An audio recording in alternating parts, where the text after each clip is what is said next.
আপনি আপনার একটা আত্মীয়ের বাড়িতে প্রোগ্রামে গেলেন।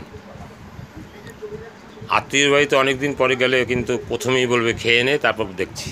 খেয়ে নে, চান কর, খা। আপনাকে এমন সিচুয়েশান তৈরি করতে হবে, আপনার সিনিয়র যে সঙ্গে গেছে সে নিশ্চয়ই বলে দেবে কী সিচুয়েশান।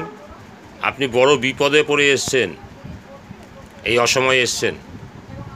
কেননা আপনার প্রোডাক্ট বিক্রি হলে প্রোডাক্ট, পলিসি বিক্রি হলে পলিসি, যেটা নিয়েই যান আপনি বলতে হবে আমার আজকে লাস্ট ডেট, খুব বিপদে পড়ে এসেছি। এই এই এই এই এই 5-10খানা প্রোডাক্ট যদি আমি বিক্রি করতে না পারি, তাহলে আমার এত বছরের খাটনি, এত দিনের খাটনি নষ্ট হয়ে যাবে। তাই আগে এইগুলো আমি কথাবার্তা বলে নিই, তারপর আমি খাবো।